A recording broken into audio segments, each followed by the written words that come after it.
What's going on, everybody? This is for my Corolla people. So you picked yourself up a new Corolla model year 2020 and up, and you want a video on some of the buttons on the inside. Well, here it is, the quick overview of the interior buttons on the new 2022 Corolla. Like all of my interior overview videos, this is going to be a video where I go quickly through the buttons from left to right so you know what to expect and you know what we went through. All right, let's check out the buttons. All right, so starting with the driver door, you actually have one touch down and one touch up all around. So I'll demonstrate on the driver door. If I give it a hard push, it goes down automatically. And if I give it a hard pull, it'll go up automatically. But if I push about halfway, I can control the settings like a regular electronic window. So I have that on all four. I have my door locks here. There's little nubbies on the actual lock button, so you don't have to look down. You can just feel the two little nubs there, and you'll know that's the lock button. Here's my window lock with a visible light, so I know they're locked or unlocked. I don't have to guess. If I turn this to the L, I can toggle the left mirror, and if I toggle it to the R, I can turn and adjust the right mirror, and then the center is so that if I accidentally hit it, it doesn't adjust anything. Down on the floor, I have the switches for the trunk. If I pull this up, it'll pop the trunk, and if I pull this up, it's the gas door. If you ever forget what side your gas door is on, fun little fact, your little gas pump symbol has an arrow next to it that shows you what side it's on.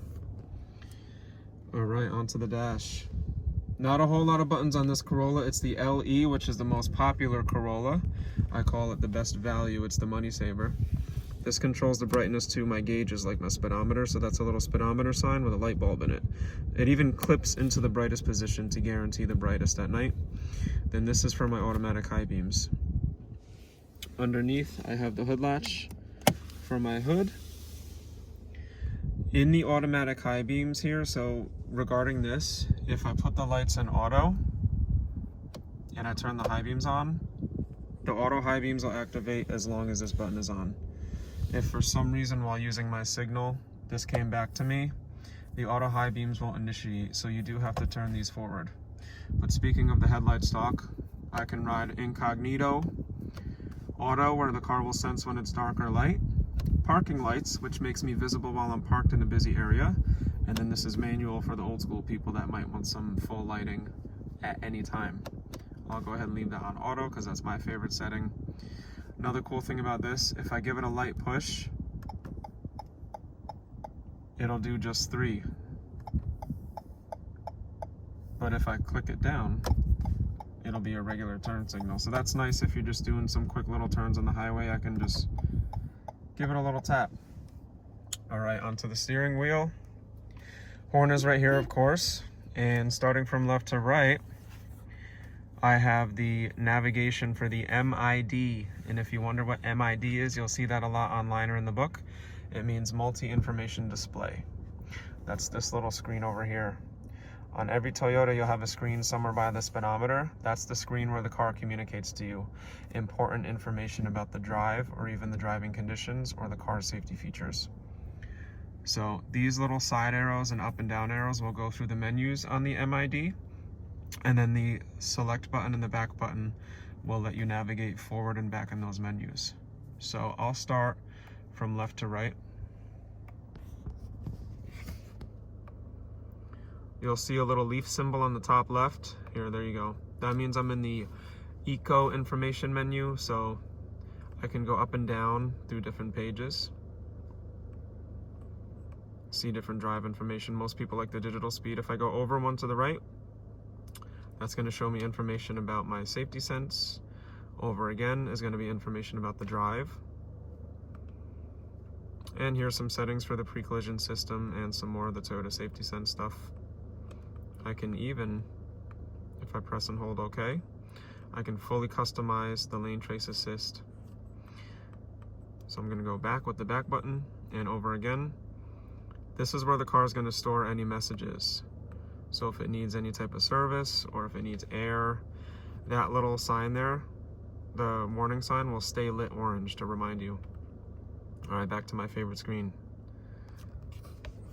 Speaking of the MID, on the MID, on the top left, you'll get an outside temperature, You'll get the time on the top right. And on this screen, you're getting your digital speed and distance to empty, which are, you know, everybody's favorite things to see. On the bottom left, you have what gear you're in, so you don't have to look down at the shifter when you're shifting. When I'm shifting, see, I know I'm in reverse, well, because of the camera, but also it says R. Now I know I'm in neutral or drive, and when I put it in park, I know it's definitely in park because it says P.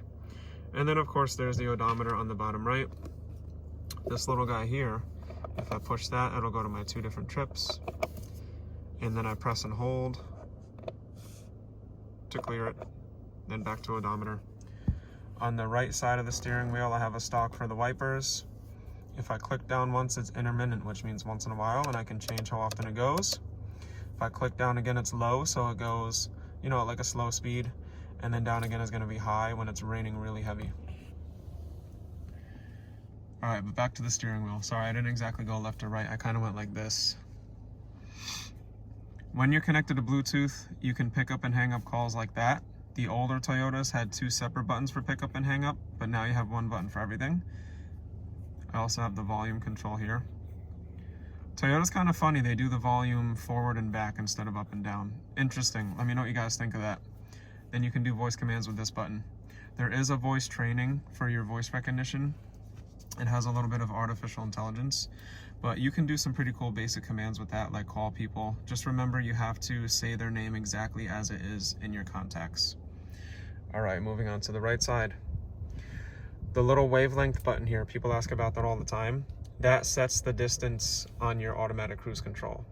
So when you're in cruise control, which is now here instead of a stalk down below like on the pickups, when you're in cruise control, you can change 3 different following distances, which will also be displayed on the MID. Nice thing about Toyota Cruise Control is you'll also see an actual digital speed of what you set to on the MID. And to set that, it's simple. While driving on the highway, I press the radar button, which is that little guy. It's like a little speedometer with an arrow to set it. It'll say radar ready on the MID, and then I just set it with that, and then I can increase or decrease speed with the plus and minus. I can cancel with the cancel button, or I can even cancel with the good old-fashioned brake pedal. Something I'm going to be going over for the first time in my Toyota videos are, if you hold the button here, it will actually bring you to a normal cruise control that's not adaptive. I'm 90% sure it's this button. I still haven't tried it, but I read it in the book. So anybody who's turned off the adaptive cruise control and they like the old school cruise control, let me know if I'm right. Is it this button or is it that one? I'm pretty sure it's this button here. All right, moving forward. Lane departure alert. This is gonna pretty much sense when you're going out of your lane, and it's even set to steer you back in your lane a little bit. On the newer cars with lane trace assist, it'll actually keep you in the center of the lane when you're in the automatic cruise control. Down here, this will go through different radio modes, AM, FM, Bluetooth, Sirius, whatever you have. And then this is gonna go through the tracks. If you press and hold this, it acts as a pause/mute button. All right, so there's the steering wheel, everything on the driver's side of the cockpit. I feel like I don't have to go over pedals, but you know, brake and gas, no clutch unless you got the stick shift hatchback. All right, moving on. I'll go from top to bottom. So up here, I don't actually press the light itself. I have a button for it. The only complaint I have that other people have mentioned is that these are hard to see at night. People are used to doing this, but my response is you'll memorize it over time. If you just put your thumb here, you'll remember it's the first one on the left. I don't know, everybody has their ways. Here's what I call the sun button. So this will turn everything on all at once, including the back. Of course, I'll turn that off. And then this sets it so the lights come on when you open the doors. If you pull this little plastic latch down, you have a button for the Safety Connect, which all new Toyotas come with now for 1 year complimentary. Long story short on that, it's going to emit a signal if you get into an accident and the airbags go off, and the emergency system will contact EMS so they can find you. Or if you need help, say you get lost and your phone dies, you can actually push this once to talk to somebody. And if you push it an additional time, it'll send out the same signal for help. So use your imagination on that. Up here, I have traditional visors, and these unclip, and then I have a little slider for when it's on the side. You know, the sun always gets in that weird spot. All right, moving on down. Next is the screen. On the screen, I have my hard buttons on the right and left, which I can operate, and of course it's touchscreen. So, fun little fact I always like to mention, it'll always tell you in the top left of the screen what menu you're in. So say I go to menu, it's gonna tell me right there. So the home screen is a great place to see different information all at once. The way this one is set up is the audio, the Bluetooth on the phone, so I'll have different contacts here, and then my gas mileage. You can even edit this in your menu. And then for menu, there's all my setup. And that's where I can customize my home screen. This gets really advanced, I'm just gonna go over the basics. So in menu, you have different apps here where you can change stuff. A popular thing that not a lot of people know about on my channel, but that I've heard, you know, people have been using, is when you hit display, you can turn the screen off and you can listen to music while the screen is off. So this is a little bright at night. You can dim the brightness, but you can even turn it off. Speaking of dimming the brightness, you would just go to setup, or hold on, I think it's actually in display now. Right here. They made it easy to get to. Used to have to go through the menu. Audio, this is where I can pick my source, and then once it's playing, which I'm not going to do now because of music copyright, but it'll show you right here on your home screen. And then what's cool about this system is it's all like a network, so I can just tap something and it'll go right back. So everything is interconnected. And then once I'm plugged into the USB plug, which, fun fact, it is right here for Apple CarPlay and Android Auto. You can hit that and you'll have your navigation, whichever app you like. I prefer Waze, but a lot of people like Google Maps. Then this seeks and tracks through your music. When you hit that, it'll prompt you to connect your phone, but if you're already connected, it's gonna go right to your phone menu, which will show you favorites, contacts, call history, stuff like that. And then here's my apps. This is where I can connect to the Wi-Fi. I believe it's still 2 gigabytes through Verizon. And then there's some notifications here through your app suite. Not super popular, but there's the basics. The real advanced stuff is in your menu and in your setup. You can turn the beep on and off. You can change the color theme. This is where you can do your voice recognition. You can change some of your Bluetooth phone settings. It goes on and on, but I won't get into that because that's a whole nother video. All right, next up, climate control. Right as I work my way down to climate control, I have the hazard button, which is easy to get to. And I have 2 different dials here.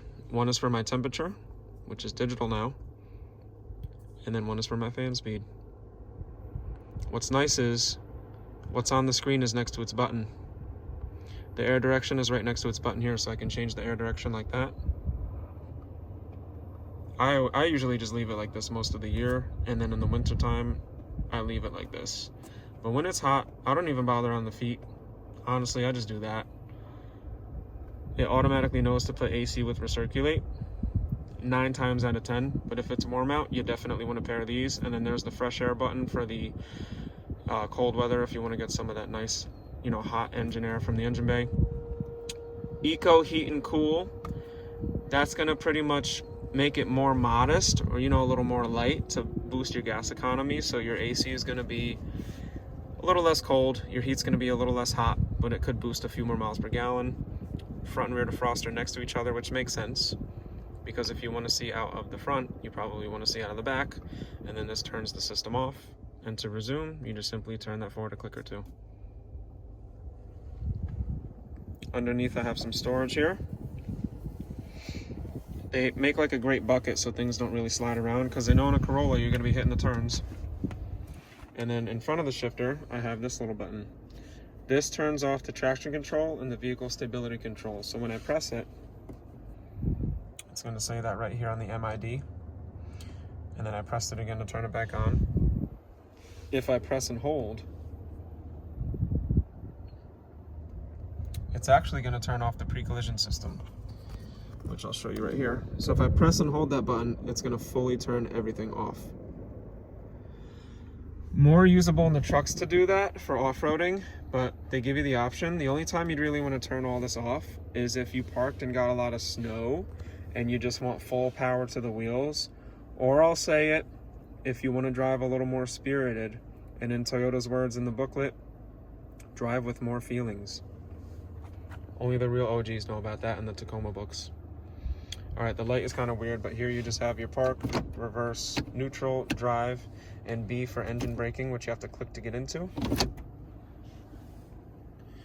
And then what I love about this car and all the sedans, and even the Highlander and RAV4, is you have an electronic parking brake.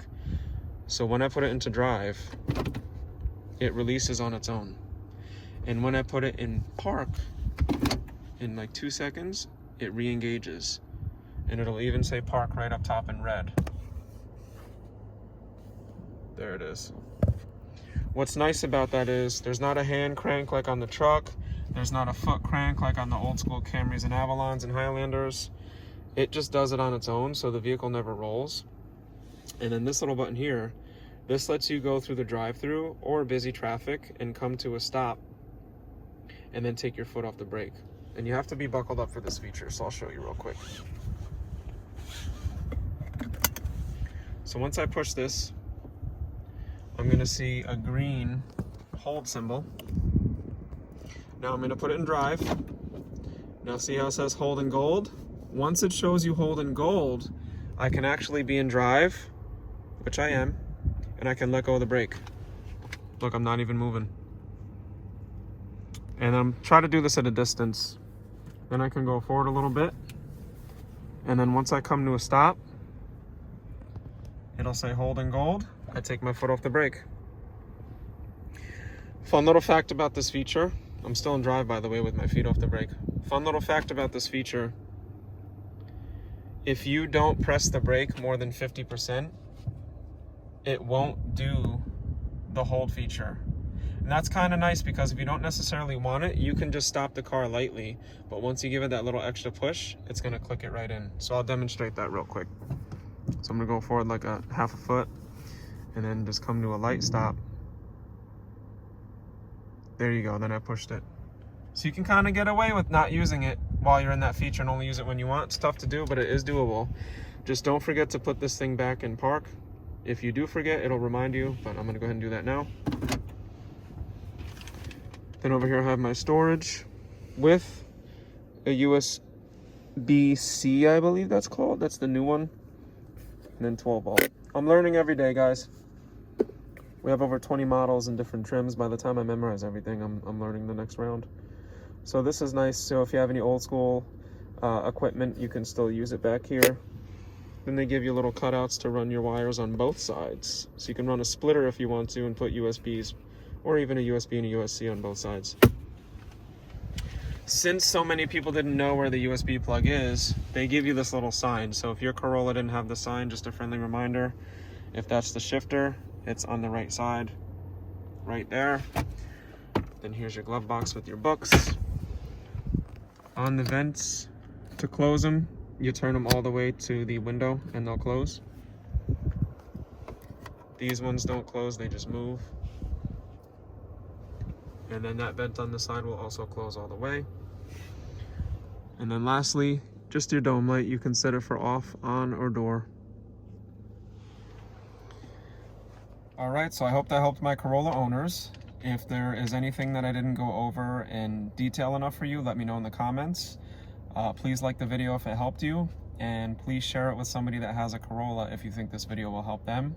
And I just wanted to say again, thank you for the small community of followers that I have.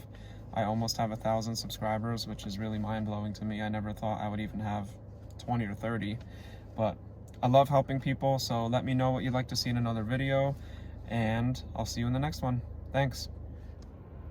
P.S. For those of you that watch the whole video, yes, you press and hold this for 2 seconds and you'll get a special symbol.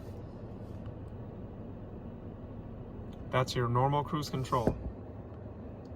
That's your radar cruise control. Press and hold for 2 seconds. Normal cruise control. Hope that helps.